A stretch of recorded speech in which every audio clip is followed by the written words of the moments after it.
So, Tom, welcome to the show. You and I have known each other for a long time. We sure have. We're just talking about that, maybe eight odd years. And we're at episode number 78. It's taken me that long to get you on the show. That's because you're here in London for that a lot of that time. But it's super exciting to have you on the show because I think with your story, where you've got a lot of founders talking about the one business, you've got a whole history of multiple things that you've achieved. And what you're doing now involves you in more multiple founders, very much like what we do as well. So, gosh, there's so many angles we can go to from here. So why don't we start by tell us what you're doing now, and then we'll sort of go back as to how you got there. But explain what Hyper is and what Hyper does now.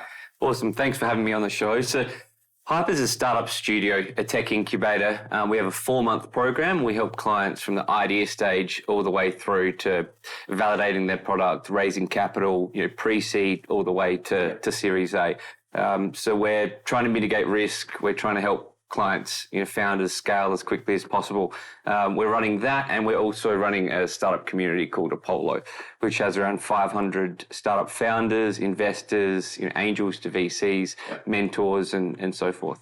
I love that, I have to say, since you've got me on there. It's quite you can lose yourself on that sort of community. You can. All right, well, before we sort of go into some of the more recent stuff, I'd love to go back to some of the things that happened to you when you were younger and more foolish, because they're far more entertaining. So why don't we sort of go back and maybe talk about the first time you stepped into the entrepreneurial kind of world, and then maybe some of the really ridiculous things that have happened, as they happened to all of us over some of that time.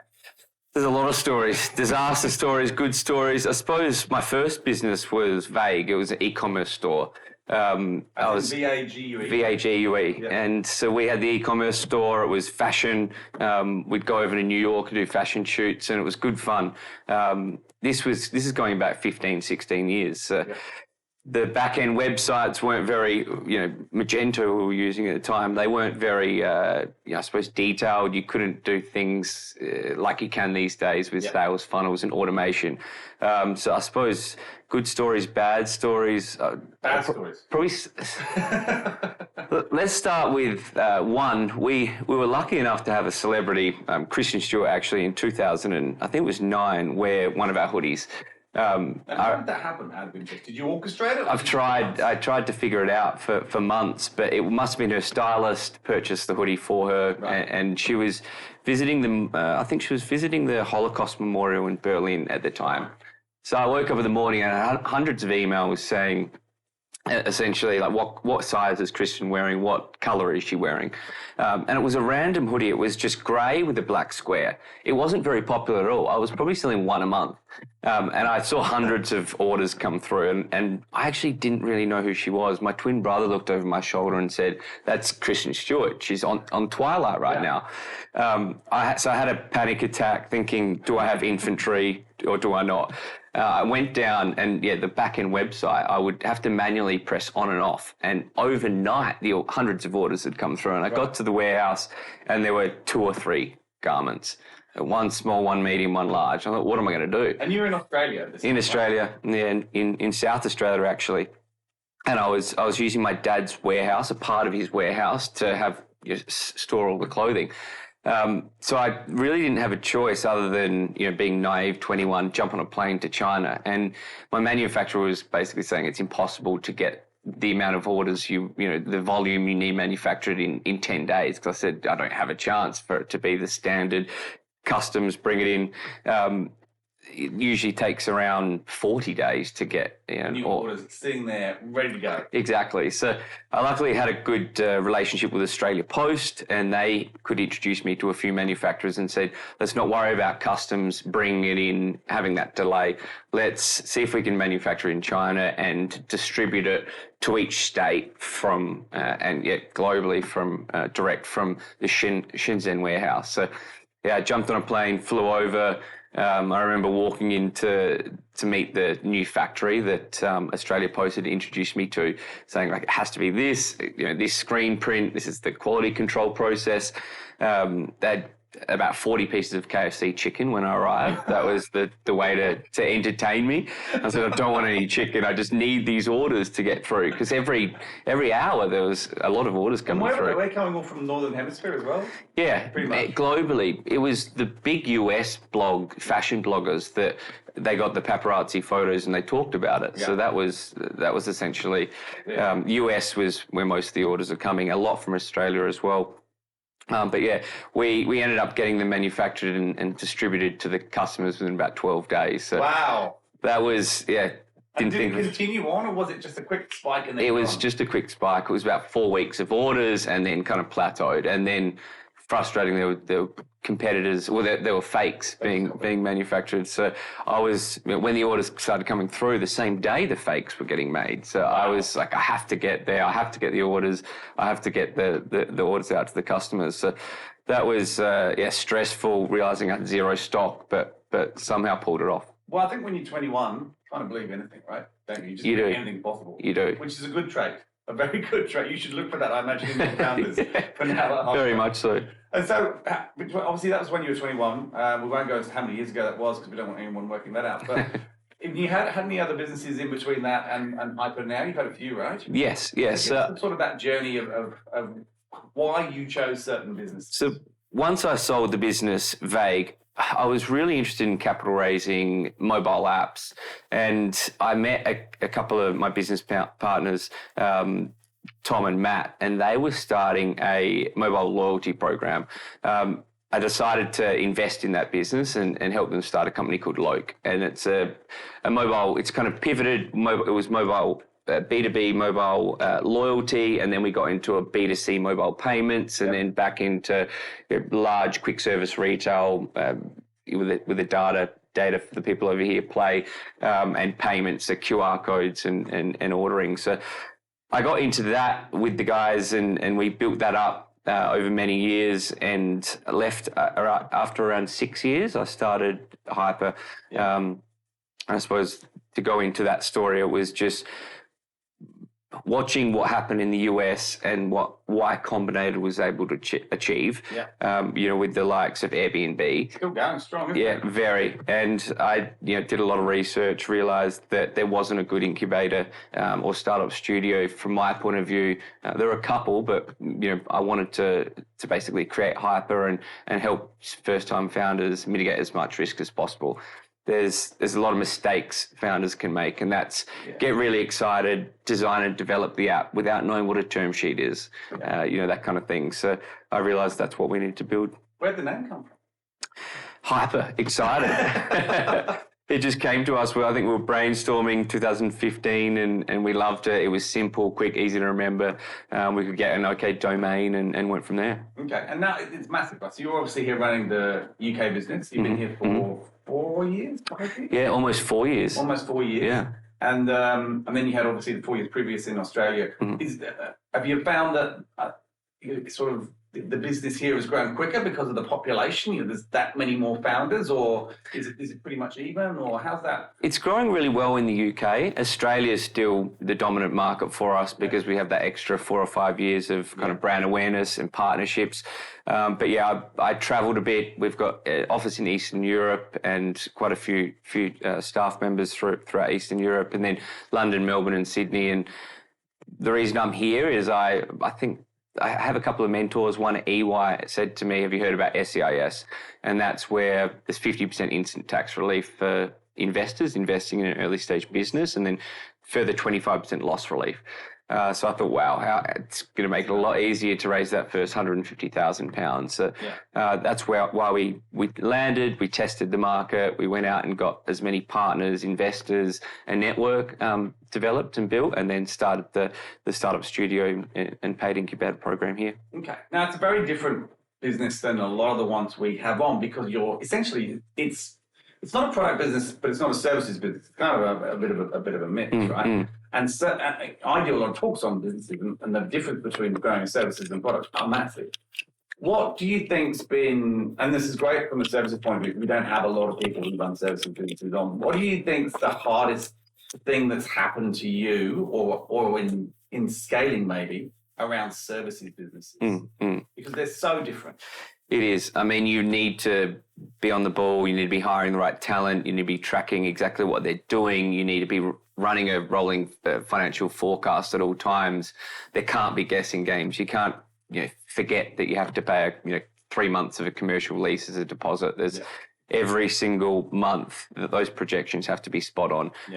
In a service-based business, there's not huge margins, and if you make a few mistakes, you can have a disaster quarter and you can be trading insolvently. So you really need to be ahead of the game. You need to have the right team and really understand those financials. Okay.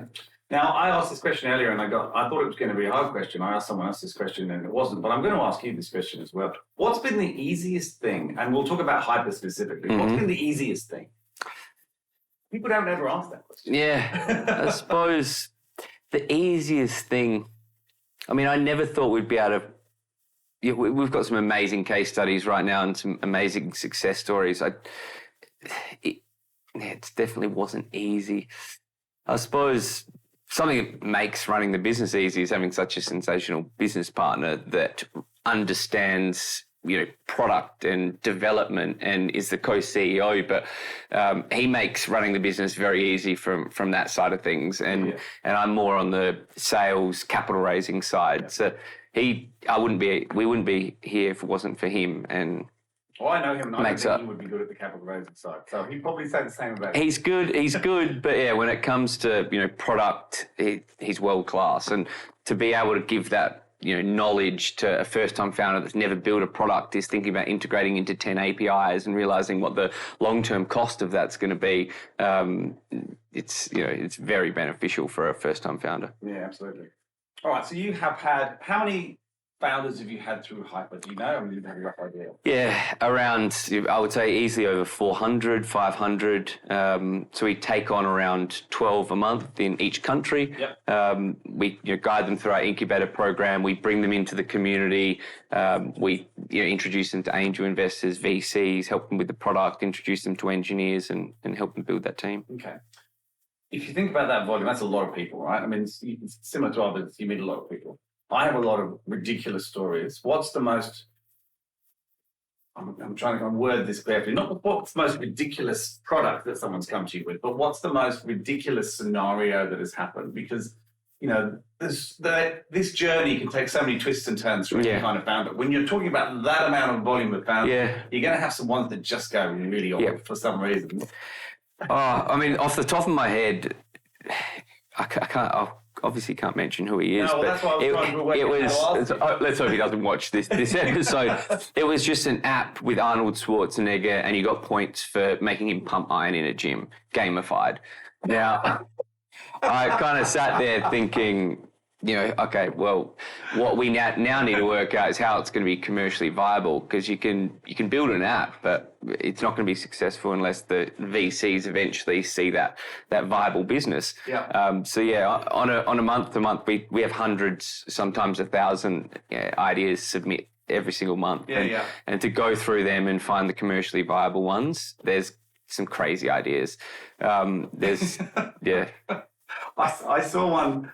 I had this guy approach me at a Microsoft event last week, and he wants to build waterfalls. And he wanted to send me a slide deck. I said, sure. So he sent me a slide deck, which is pictures of hundreds of waterfalls. And the last, there's nothing else but pictures of waterfalls. And then the last slide said, having done a study in Sydney, only 1% of houses have waterfalls in their garden. So the market's this big. And I'm pretty sure I can capture 80% of it. And I just said to him, why do you want to build waterfalls? He goes, because no one's got them. I said, is there an affinity with waterfalls? Did you grow up next to water? No, just because I realised going to people's houses, they don't have waterfalls. And I just don't know what to say to him. I'll put them on to you guys. Yes. But, I mean, something I would say is, okay, it's not solving a big enough problem. And also, what's the customer acquisition cost going to be? How many doors do you need to knock on? How many hours do you need to drive around for until someone says, all right, here's 10,000 for a waterfall? It's going to be difficult. So that customer acquisition cost, I think, is going to be way too high. If he partnered with a a developer that could then upsell them something else. But I don't know. I'm not sure it's one for us. Nice picture. But okay, so talk to me about COVID. COVID's obviously, in my view, I think has made a lot of people entrepreneurs that work. Some out of necessity because they lost their jobs, and some I think they've just had that time and space being at home to think about ideas and kind of. Some people have almost got this "why not" attitude that they perhaps didn't have before, which is positive. Have you seen the impact of COVID on the amount of people that are coming to you, and probably more so the variety of people? Perhaps there's a lot more older founders than there potentially used to be as well. Have you seen that? Definitely, and as you saw in the last episode, I was with Amber. I was fortunate enough to be here watching that. They wouldn't have come up with the idea if it wasn't for COVID. They saw that problem and they are developing the solution. So, COVID hit and we were kind of in disaster code red. What do we do as a business? We've got offices in multiple continents, and we were fortunate that a lot of really intelligent corporates, good operators, were sent home and didn't have their boss breathing over their shoulder, and they could get creative and they could come up with that idea and they would come to us. So we were really fortunate in that regard. But the first thing everyone was doing, they couldn't go out, so they were ordering Uber Eats, Deliveroo, all these new subscriptions, the HelloFresh. So everyone's just getting into that motion of getting a bit lazier, thinking technology can solve the problem, which it is, and it's a very exciting time. Do you think, and I think it has, but do you think it's lit a sort of spark that's not going to go away? Because obviously, you look out there now, there's people everywhere. It's the same in Australia. The world is almost living like COVID never happened. It feels like it's over. It's not over, but it feels like it's over. And I think people, whatever happens and whatever new variant comes in, people are going to approach it very differently. Vaccination rates high, all that kind of stuff. But I think we've come into I think it's fundamentally changed the way we live, and it certainly has around work. We've probably accelerated 5 years in terms of working from home and working from office, that kind of blended approach.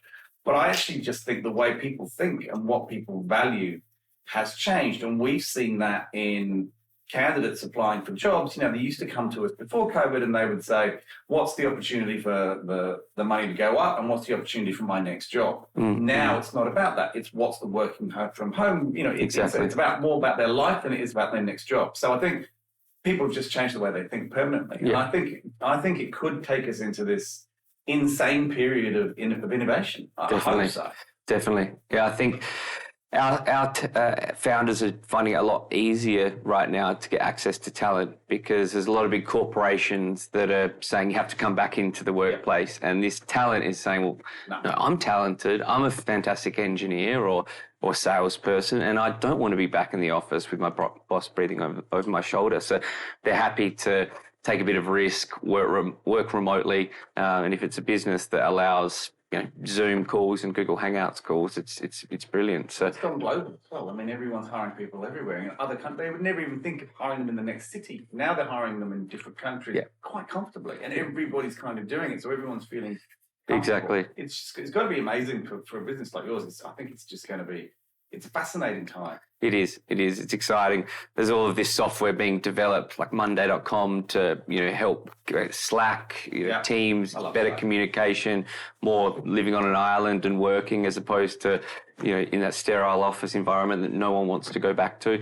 So it's very exciting times. I think the next 3 years is going to be huge growth. There's VCs running check sizes that I've never seen before. Funds raising billions, if not 100 billion, like SoftBank. Still raising. Let's hope it just continues. I mean, I think there will be maybe a pullback in 2024, 2025. If a recession hits, there's obviously going to be some tightening up and less extraordinary valuations and check sizes. But I think for the next 2-3 years, I think we're going to have a big run. Yeah, I think you're right. What are the plans for Hyper? Do you have any other countries in your eyes? Are you looking at adding on services, or maybe taking them further down the journey, past that typical Series A? Is that because you would have some, I imagine, that have gone past your traditional sort of. Definitely. Yeah, we've got clients at Series B, Series C. We've pretty big when they get up there. Yeah, raising 100 million plus check sizes, and we've been fortunate enough to have 2 exits now. So Yeah, I suppose just try to get as many of our clients to the stock market or that liquidity event. We are looking at opening up an office in the US in the future. It's probably not on the horizon for the next 1 or 2 years. And then it's just building out that community, which I mentioned before, Apollo. Basically, we want the world's top talent, founders, investors, mentors, professional service providers in Apollo, supporting first, second time founders. Yeah. It's just so important for a founder to assemble a good board and have that advice. They've been there, they've done that. They can mitigate so much risk and stop founders from making those problems. So over the next 5 years, it's going to be a big push to just get all of that talent into Apollo. Yeah, and that community, I guess that can scale to any size, right? That's the beauty of that. Definitely. Yeah, and I loved it, what I've seen. I mean, there's so much more you can do with that. I imagine Yeah. you've got some very big plans around that. But Okay. I'd love to see, just seeing how engaged people are. You'd have these things. Years ago, people would join them and they'd never ever look in again. But that's a very, very active community. And I think that's probably quite a hard thing to maintain, isn't it? The activity. It is. I mean, we thought it was going to be probably more difficult than it has been because, we create this hyper family environment. We bring them into Apollo and we have a lot of networking events where founders will meet each other and become friends. Yep. So to transition that into an online community, it's been wonderful to watch, and founders becoming friends and going out for dinner and putting photos on the platform. It's amazing. When you are a first time founder, things go amazingly well, but things also go terribly bad. And to have people going through that same experience and journey to communicate with online and meet in the outside world, it's really beneficial. I love that. Yeah. Everyone keeps saying 3D to me. That's the new thing. I want to meet you in 3D. That Yeah. seems to be cool. The metaverse, Yeah, exactly. yeah. All right, talk to me. Normally we ask people why someone want to come and work. We will ask that question because I'm sure Hyper is still growing. Yeah. But before we get to that, tell me why, if you're a founder and you've got an idea, why would they want it? Why would they come to you? What's your pitch to someone to say, this is why you need to join the Hyper? Yeah. So the first thing is usually if you've got an idea, slow down. If you're a first-time founder and you haven't been through launching a tech business, there's a lot to consider. The absolute last thing you want to do is get excited, speak to a developer and start developing it. So it's a good idea to come to Hyper because we've got the right mentors to basically educate and teach you what the process must look like, and things like what a VC wants to see in 6 to 12 months. What are the metrics? What's your customer acquisition cost? What's your lifetime value? If you get that wrong, which we see a lot, people coming to us, they've built an MVP, but they don't know what their lifetime value is going to be, customer acquisition cost. It's like, you've got ahead of yourself and you need to slow down. So, we've got an amazing product team. Our UX and UI designers are the top 1-2% in the industry. We've won some really good design awards with their support. Really good dev partners, and we just want to mitigate risk for them. So come to us. Let's slow down, create a good plan to make sure it's going to be a success. Absolutely. And then on the other side of it, because you will have to grow if it keeps going this way, Yep. why would someone want to come and work at Hyper, whether it be in Sydney, whether it be in here, or whether it be in the US sometimes? Yeah. In the So I future? suppose it's not a boring job. Every day is different. Every day you're hearing 5 to 10 new ideas. Yeah. Some you straight away think this is going to be a unicorn. Like this is going to be the most exciting 2-3 years. Yeah. Amble, for instance, 6 months ago. So the previous episode, Amble, that 6 months ago they were just in the idea phase. To watch and help a business grow like that is pretty exciting. So you're waking up every morning, with not knowing exactly what you're going to hear. It's exciting. So that family environment, we really push the Hyper family. We want everyone feeling included, and it's a great place to work. So definitely send your CV over because we are hiring. Absolutely. Oh, well, there you go. Yeah. You heard it here first. Well, look, after 8 years of knowing you, I finally know what you do, which is good. I'm excited. I finally understand your business properly. Thank you so much for coming on the show. Thanks, Steve. It's so cool to come and see you here in London, and I know you guys come back to Sydney quite a bit, so I'll see you again later in the year. But big good to have you on finally. 100%. Thank you for having me. Thanks, Steve. Cheers. Cheers.